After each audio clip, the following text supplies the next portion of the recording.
What are the best short term investments in New Zealand to make right now? Well, we know that every dollar that we hold in cash gets chewed up by inflation. As an example, $1 at the start of 2020 would only end up buying 83 cents by the end of 2023. Investing is an inflation beater in the long run, but over short stretches, it's a trap. So, what do we do with money that came through from the house sale? What about the money that comes through from an inheritance? Or what about the money that's slowly been accumulating in your savings account? Even the savviest investors get this one wrong. So, in this episode, I'll help you figure out the three best short term places to park money that I feel balances out the returns with the risks. And don't worry, I'll keep it very practical in this one because these so called investments are actually just saving strategies. Now, if you don't know me, my name is Darcy Ungaro. I'm a qualified financial advisor, and I work with all sorts of everyday people who are prepping for and entering into the best years of their life. On this channel, I talk a lot about property and investing, but in the New Zealand context. If you like this sort of thing, make sure you like and subscribe. Let's get started.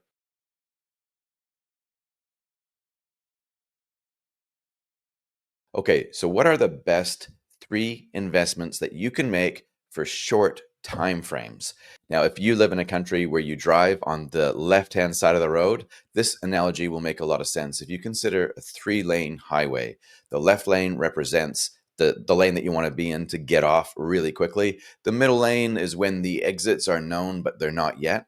And the right lane is for when performance really matters. Let's start with lane one, the humble savings account. Yes, this is the slow lane, but at the time of recording in October 2025, you can still achieve between 2 and 2.5% interest on this money that's parked in your savings account. Even after tax, at least you have a little bit of something to take the sting out of the inflation that you're going to experience, even just in the short term. So think here about parental leave that you're saving up for, and then when you are a parent, you start to decumulate that money. Think about the renovations where you're slowly putting money aside only to slowly spend it again over a period of, say, less than 12 months. Or even think about that emergency fund that you should have. Because it's an emergency which can happen at any stage, it should be kept in a place which doesn't punish you or doesn't punish you too much should you need to withdraw it and spend it. This lane will feel slow, frustratingly slow, just like it is sometimes when you're waiting in the left lane while your exit is approaching. But sometimes this is exactly what you need to avoid what can happen when you put your money into markets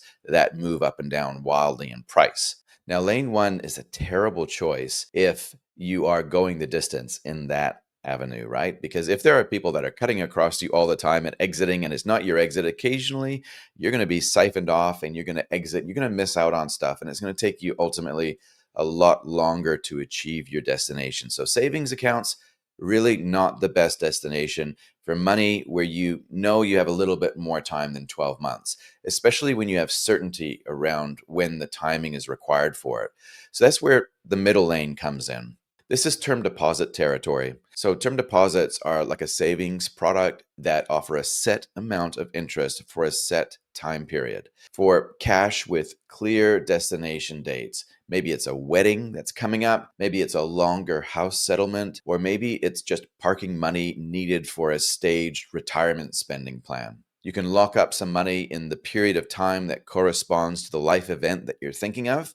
Or if there is still a little bit uncertainty or there are multiple events coming up, you can sandwich, stagger, or ladder them if you like across different time periods.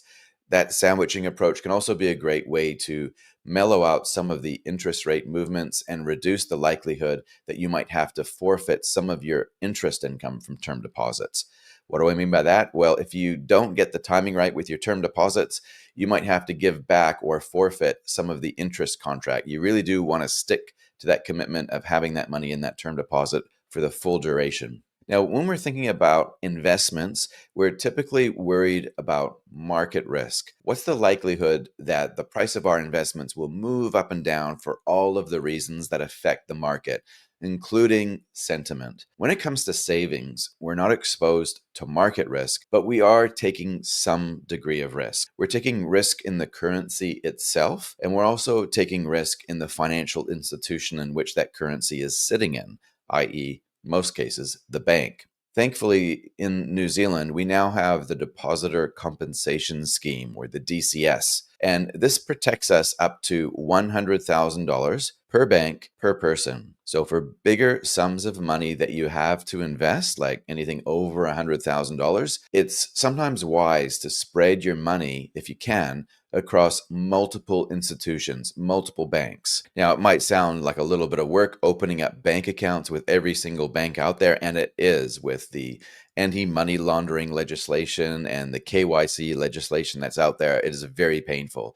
So, an idea that I have had pretty good experience with a lot of my clients has been to sign up to platforms like Invest Now. Now, for me, I often will recommend Invest Now for clients that want an easy way to spread their term deposits with only one simple sign up.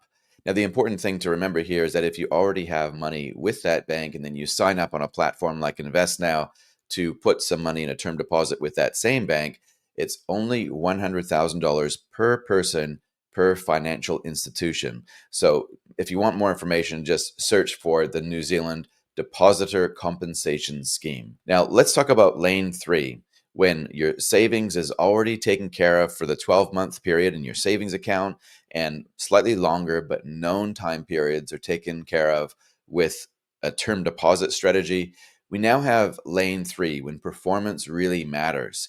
And this is the option that my wife and I took recently at the start of this year, actually, when we found ourselves in a position where we had a little bit more money than we normally know what to do with. Lane three represents the revolving line of credit mortgage strategy. It is the right lane, it is the fast lane, it's when you want to go places faster and really efficiently. So, the problem with this method, just straight off the bat, is that number one, you have to have a home for this to work. And number two, you actually have to have a mortgage for this to work. So, if you have a mortgage or a loan to a bank and you owe the bank money, and this is in a simple mortgage account, if it's floating, and even sometimes if it's fixed, you can make extra lump sum payments off that mortgage or even repay it in full at any stage. The only question is, what fees will you pay? When a mortgage is floating, you don't pay any fees whatsoever to repay it. But the problem with that is that you can't pull that money out again. It's a one-way trip. So a revolving line of credit facility works very differently. And by the way, there's another option called an offset facility, which can achieve similar results. But if your savings amount that you're working with is less than the balance outstanding on your mortgage, this option is the best. How does it work? What do you do? Well, you park your extra cash in your offset mortgage account, for example, or in your revolving line of credit mortgage account. You don't have to invest in risky markets. You've basically just repaid your mortgage in a way which allows you to pull that money back out again without any penalty and without asking the bank's permission. For all intents and purposes, it's like a savings account, except the rate of return that you get for that savings account is the interest rate that you would otherwise pay on your mortgage. The best part about this strategy, and the reason why I love it so much, is that you're getting a risk-free return on your money. Now, why is it risk-free? Well, it's actually reducing your risk, but let's just say it's risk-free. And why? Because you're reducing the amount of debt that you hold. You're deleveraging.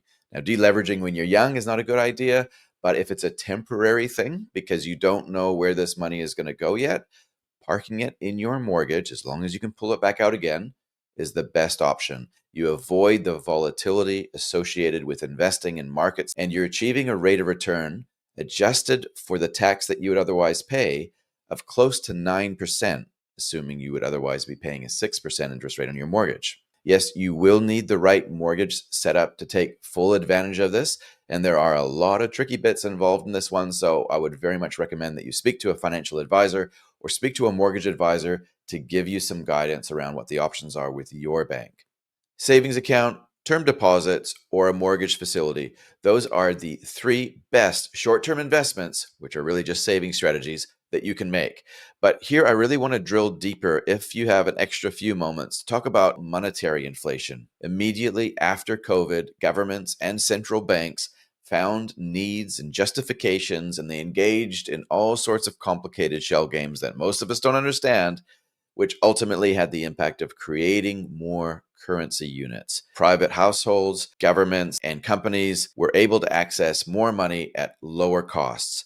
More money operating within the economy creates more demand, which, when pushed up against a relatively finite amounts of supply, will increase price. We saw the impacts of inflation as it hit asset prices first. We saw property prices boom. We then saw the share market boom. Well, it's still kind of booming. Crypto markets and almost every other market, no matter where you could put your money, it did well because there was just more dollars chasing relatively finite investments. It was really wise to stay invested during this time because of the way our governments and central banks responded. But some of us during this time developed a tendency to always just invest everything. And this is problematic because of this word called volatility. Unlike a savings account, any investment that's put into a market, it's kind of like a jack in the box thing. The more you start winding that toy, the more likely you're going to be surprised by what comes out of that box. That's what markets can be like. Over the long term, awesome. But over the short term, that's when we can get caught out by volatility. So those who view money as a tool really need to listen carefully to this, and listen especially to those people in your household, perhaps, that view money more as a source of comfort. Sometimes they're right, like in the short term. So hopefully in your world, you find yourself in that amazing position to have a significant lump sum of cash. And which lane your next lump sum of cash should be sitting in is hopefully a little bit more clear. Now, as I mentioned at the start, I'm a financial advisor that works with everyday people of all sorts to act as a type of sounding board, especially for those that do it themselves, which is increasingly quite common. Any decision that you make with large sums of money can be incredibly nuanced and have significant negative and positive implications to that. So, if you need to run your ideas past somebody who maybe has skin in the game themselves, but no horse in your race, then the link in the show notes is for you. Schedule in a free 15-minute chat, see if we're the right fit, then we can go further from there. Hope you enjoyed that. We'll catch you on the next one.